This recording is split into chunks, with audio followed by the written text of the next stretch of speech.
Hi, good morning, everyone, and welcome to this month's Tobias Financial Advisors Wealth with Wisdom Chat. My name is Edgar Collado, and I'm the Chief Compliance Officer here at Tobias. Today, we're going to be talking about working with a real fiduciary advisor and what that means to you. We get this question all the time. We get a lot of calls from prospective clients who are wondering if we are a fiduciary.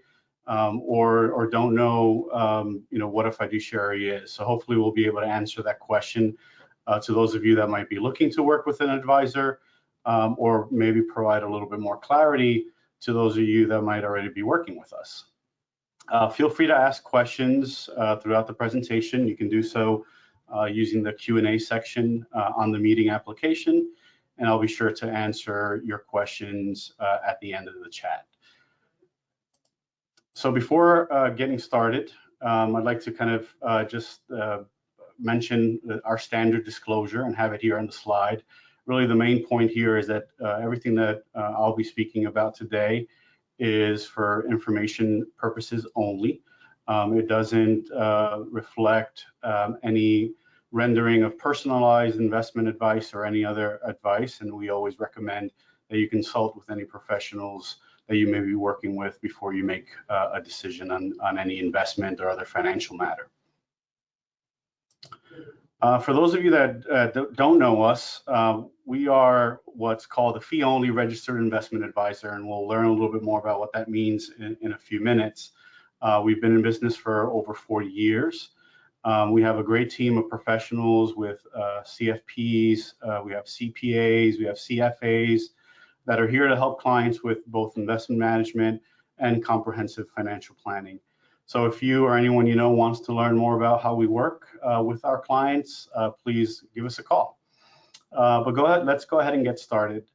The one important observation that I'm going to make before we even move into talking about what a fiduciary is an observation about working with a financial professional. And it's a very simple concept, and it's something that when we talk to our clients or prospective clients, we really take to heart. Ultimately, this is your money.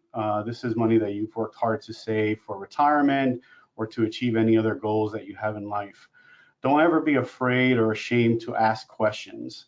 That's what we're here for. That's what your advisor should be there for. And if they're not willing to hear you out, they're not willing to answer the questions that you have, whether that be about a financial planning strategy that they're recommending or an investment that they're recommending, then work with someone else, someone that you're comfortable with, and someone who will take the time to educate you. And it's really important to us. One of our core values, and it's in our vision statement, is to educate our clients and educate those that come across our company, even if they don't become clients. It's one of the purposes why we do these types of chats as well. So to get started, we're here to talk about what is a fiduciary. This is kind of like a textbook definition of a fiduciary. Ultimately, a fiduciary is a person or an entity that's acting on behalf of another party, and that person or entity must put that party's interest ahead of their own. You hear the word fiduciary, and there are a lot of different types of professionals that act as fiduciaries. Lawyers, doctors, accountants are all fiduciaries in their own right.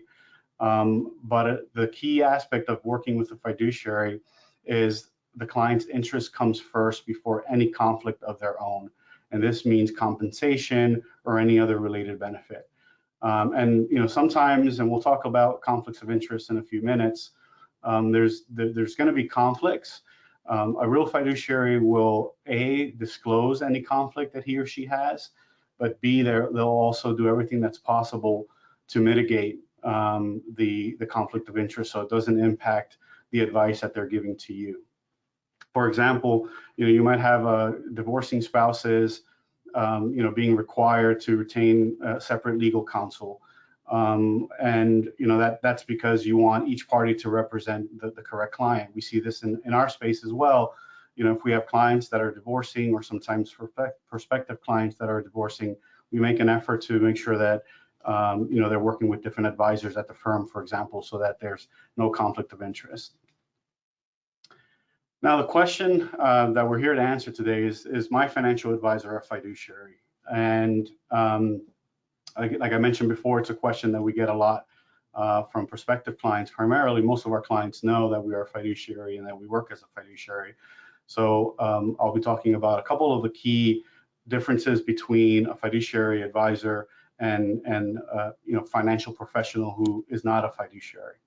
The first is what I call the tale of two standards. So a lot of financial professionals call themselves advisors, but it's important to know that there are some very important differences between certain groups of financial professionals. One particular one is their regulator, or the organization that provides oversight of that firm or that organization. And there are two main entities that regulate the investment industry. The first, which many people are familiar with because you hear it a lot, is the Securities and Exchange Commission, or the SEC. The other one is the Financial Industry Regulatory Authority, or FINRA. Why is this important? Advisors, or financial advisors, are governed by the SEC, whereas broker-dealers are governed by FINRA. And in practice, these two standards are applicable across, the population of financial professionals. The first one, or the advisor, is derived from the Investment Advisors Act of 1940. And that says that individuals or firms in the business of providing financial advice in exchange for monetary compensation have to provide or have a fiduciary duty to their clients. The Advisors Act applies to registered investment advisors, or RIAs, which is what we are. We are a registered investment advisor, or an RIA. In some cases, if the firm is small, they may be governed by a state authority, but generally speaking, if you're looking at an investment advisor, they should be governed by the SEC and have that fiduciary duty as part of their obligation to their clients. In contrast, a broker-dealer, who most often represents a salesperson, and you'll see a little bit more about this later, is not governed by the SEC or the Advisors Act. They're governed by an act called the Securities Exchange Act of 1934, and this is for businesses that that trade securities. They may trade securities either for their own account, or they may trade securities on behalf of their customers. But brokers or dealers are regulated by the Financial Industry Regulatory Authority, or FINRA, like I mentioned before. The key distinction is that firms that are regulated by FINRA must adhere to what's called a suitability standard. So the suitability standard means that the product sold has to be suitable to the customer needs. It doesn't specifically say that it has to be in the best interest of the client, but that it has to be suitable for the client, or suitable for the customer's needs. And that's why I like this image. It's not the best or the perfect analogy, but when you think about suitability, meaning that you're going to buy a suit or a dress, and the salesperson sells you something that fits you, that's the suitability standard. Whereas a fiduciary will make sure that it also looks good on you. They're not just going to give you something off the shelf because it fits. To make it even a little bit more complicated, there are some firms out there that are dually registered, which means that they are both registered investment advisors and a broker-dealer, or affiliated with a broker-dealer, which means that from time to time they can wear one hat or the other, and oftentimes they switch between being a fiduciary and not being a fiduciary. And there's a big difference in a lot of regards, but particularly in their compensation and how they get paid. And again, we'll go through that in a couple of more minutes. The key question that you want to ask here when interviewing an advisor is, are they a fiduciary? And are they a fiduciary only? Do they also earn commissions, or do they also kind of abide by the suitability standard versus just the fiduciary standard? Now, being a fiduciary is not an obligation for a financial professional. It's a choice that we make. It's a choice that we made many years ago as we made a commitment to our clients and to our industry that we wanted to adopt the fiduciary standard in how we work with clients. And it's something that we're really proud of. We get a lot of calls sometimes for people trying to buy insurance or purchase different products, but ultimately that's not the way we work. And we'll talk a little bit more about that in a few minutes.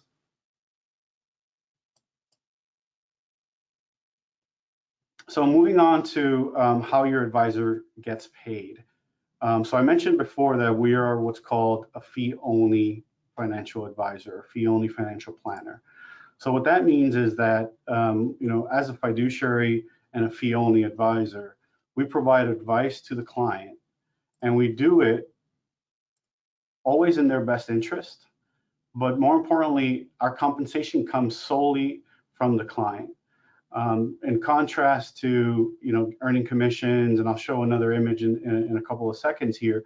But the key here is that there's, at least from a compensation perspective, there's no conflict and there's no reason why a fiduciary advisor will make a recommendation or provide advice, because they're not going to be making any more monetary gain as a result of the advice that they give you, particularly around a recommendation around an investment or a financial strategy.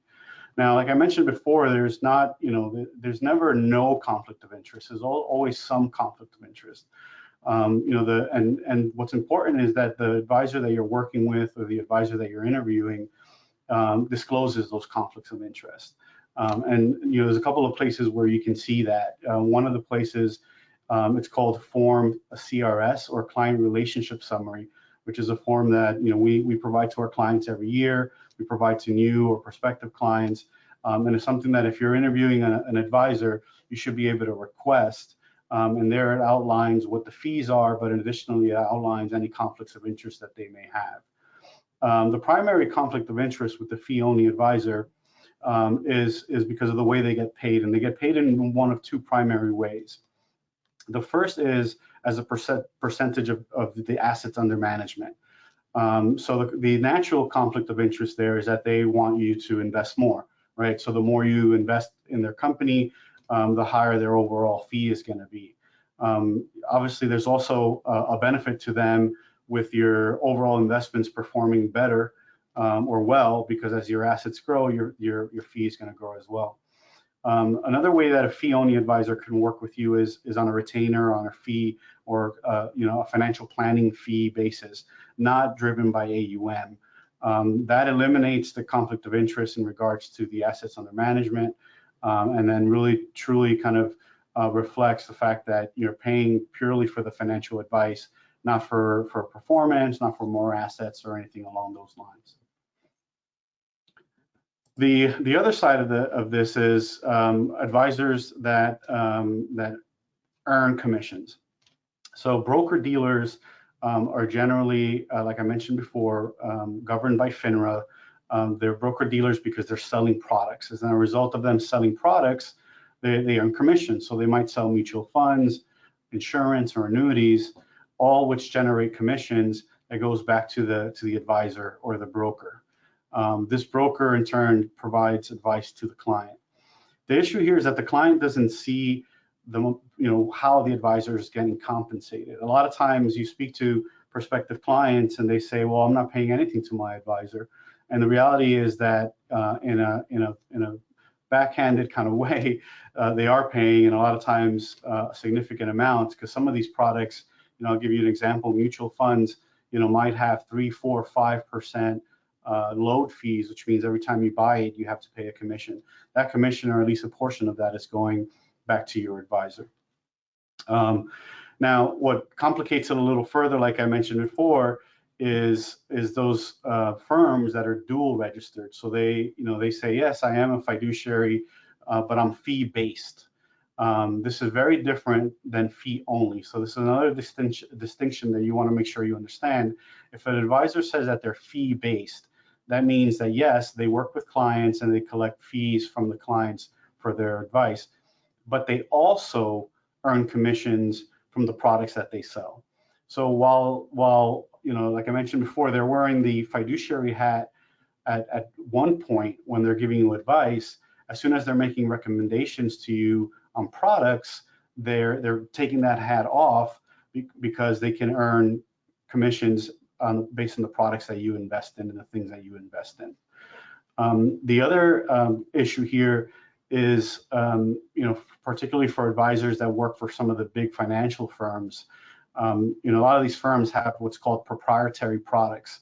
So, Charles Schwab, Prudential, Mass Mutual, a lot of these companies out there, they have, what they call financial advisors, but they also have their own mutual funds. So there's an incentive generally for them to recommend their own investments, their own mutual funds, and not necessarily recommend the products or the investments that are more appropriate or more in your best interest. When you work with a fee-only financial advisor, they're generally independent, like we are, meaning that we can work with any investment company that's out there, and we do, right? We work with JP Morgan, we work with BlackRock, we work with Dimensional Funds, we work with T. Rowe Price. That means that I can go out into the marketplace, find a product that meets my client's needs, and then also look for a product that meets their needs that's at the lowest possible cost. And generally that's what we do, and also how we formulate the portfolios for our clients. Now, moving on to some other factors when working with a fiduciary. So we are one of the original members of the Institute of the Fiduciary Standard. I recommend you Google it and you go to their website. They have a tremendous amount of resources on what it means to be a fiduciary. And it is something that, like I mentioned before, we're really proud of. So there's three kind of main areas that a fiduciary or duties that a fiduciary has when working with clients. The first one is to demonstrate loyalty.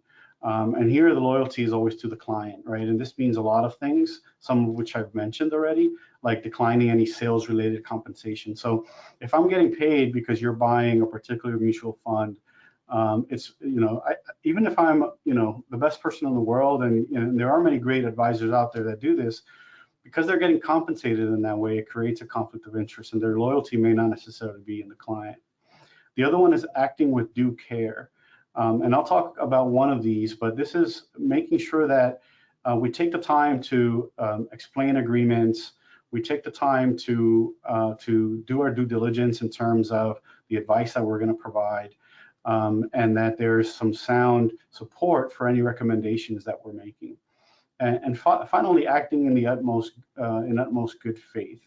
And one of these things which many advisors unfortunately get in trouble for is gifts and entertainment. So there's a lot of gifting, a lot of entertaining in this industry, and a fiduciary advisor it turns those down, or at least has a policy like we do in our organization that's very clear on what we are allowed to and what we're not allowed to accept in terms of gifts or entertainment from financial companies or anyone that may be trying to influence how we provide advice to our clients.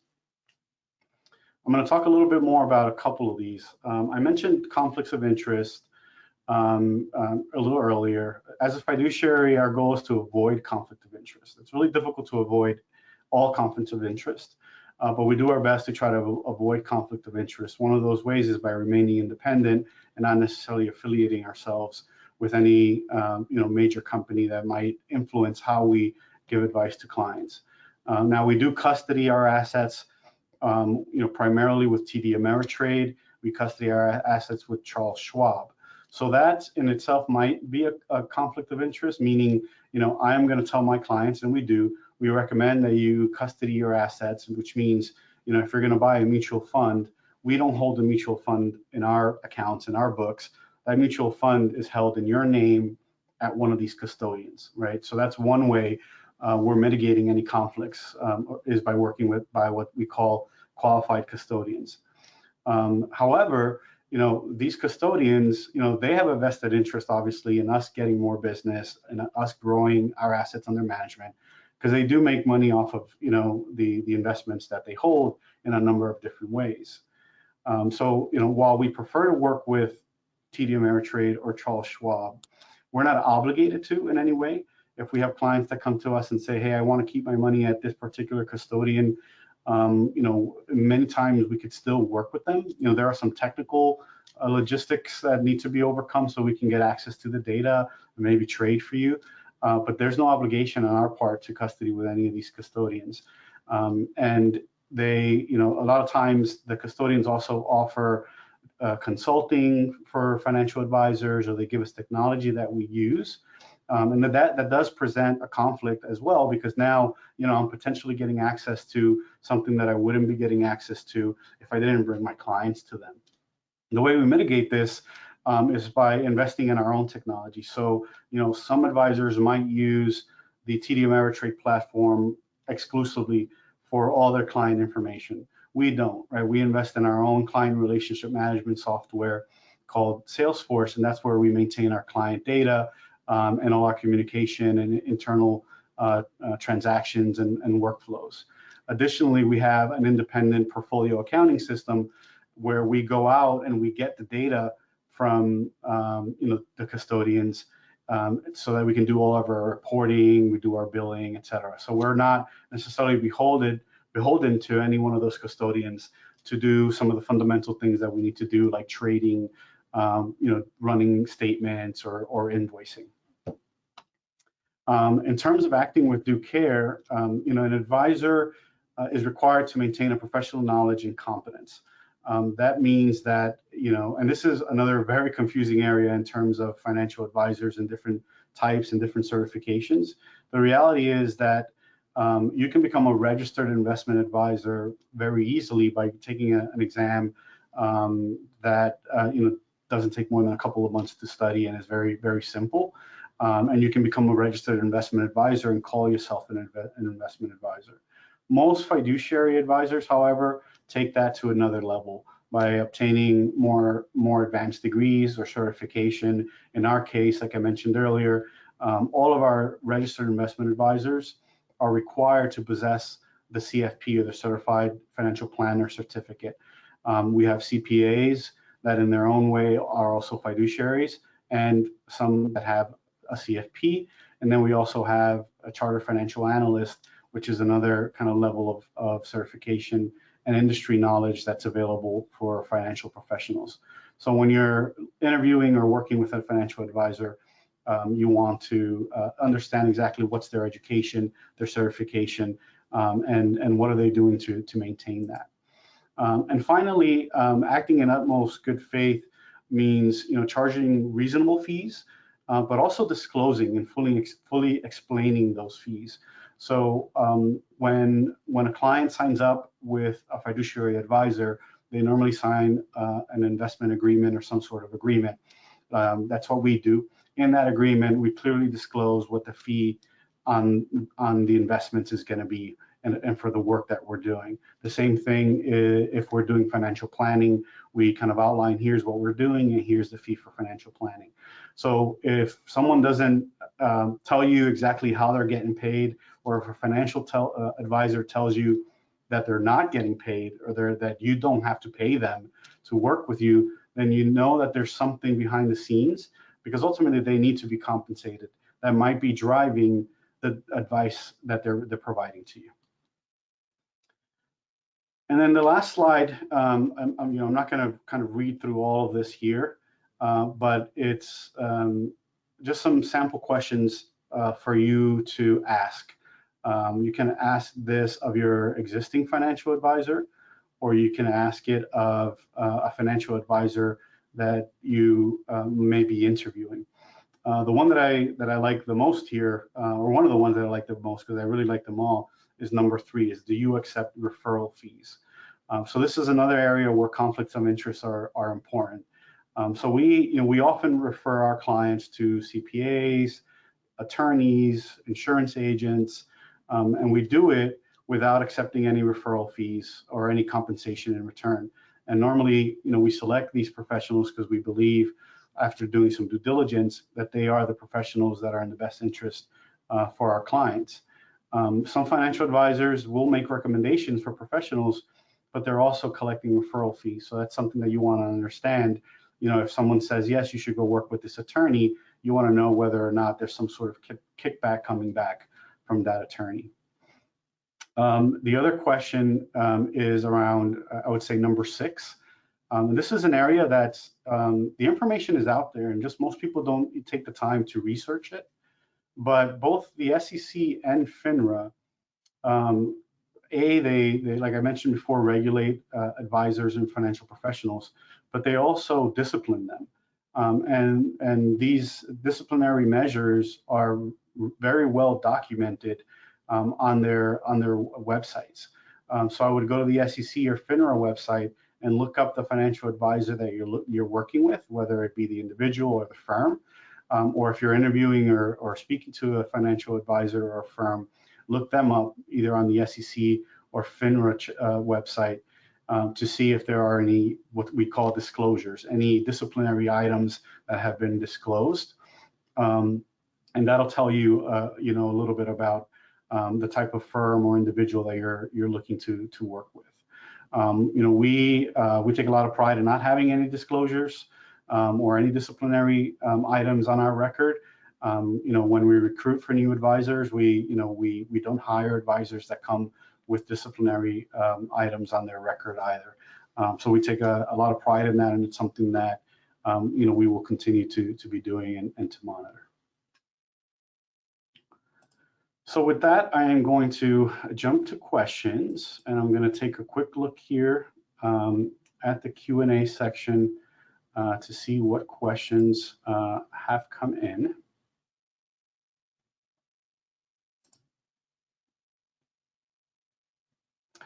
So the question, this is a really good question. Can an advisor with disclosures get their records scrubbed? If so, how can a consumer know this before they hire that advisors? So unfortunately, the answer is yes, but it's not an easy thing to do. The disciplinary disclosures that are out there, there's different levels of them. So it's also important to understand what it is. Like I mentioned, I was once interviewing someone that wanted to work with us. They had a disclosure on their record, and it was due to a personal credit issue that they had that they never disclosed to their employer, and then their employer kind of, recorded it. It was an unfortunate situation, and it wasn't really related to the work that they were doing, but nonetheless, it was something on their record that we really didn't want to touch. We didn't want to deal with because we just didn't know if there was any other underlying issues to be aware of. But there are ways that some things can get scrubbed from from an advisor's records. If you ever have any questions about that, my recommendation would be to call the regulatory agency in question. So either call the SEC or call FINRA, and they may have the history there. But the reality is when something comes off of someone's record, there's usually a lot of legal effort involved. It costs tens and tens of thousands of dollars.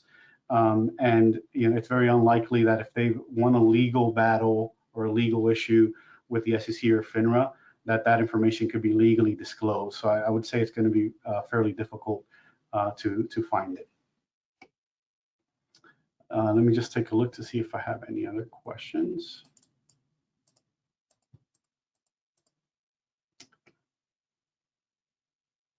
So one question I have is, how do you select the investments in your portfolio or portfolios? And I guess this is related to my comment earlier about different conflicts of interest.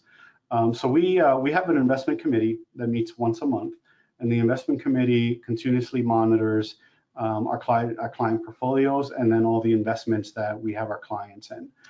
We have, when we're looking for investments, we start at the highest level, which is the asset class level, and we determine, if we want to find an investment or a replacement for an investment in a particular asset class, we kind of start there, and then we look at the entire population of investments in that asset class.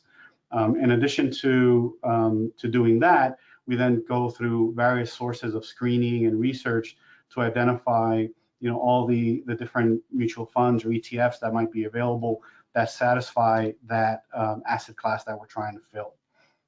And then lastly, we, if the investment meets the needs of, in the asset class, we look at things like management tenure, we look at things like performance, We look at things like turnover or the impact that the investment might have on a client's tax situation. And then we look at fees. So generally, we try to invest our clients' portfolios in mutual funds and ETF that have lower fees. And just to put it in context, some mutual funds can have 1% to 2% fees, and that's a fee that you're paying on top of whatever you might be paying your financial advisor, and it's 1% or 2% that comes off of your overall return. On average, we look to invest in investments that have 0.4%, 0.5% fee, management fees in that range. Now we might have some that are more, and we may have some that are less, but that's generally kind of some of the things that we look at. And again, because we're independent and not affiliated with any of these big investment companies, we can choose from the entire population of mutual funds and ETFs. So we're out of time today. I apologize if I didn't get to all your questions. I will review the questions and get back to you via email, or if it's someone that we have, we know we have their contact information, we may call you. Again, if there's any other questions or anything that we can help you with in terms of working with an advisor, learning more about what working with a fiduciary advisor is, please don't hesitate to give us a call. Thank you very much, and you all have a wonderful day.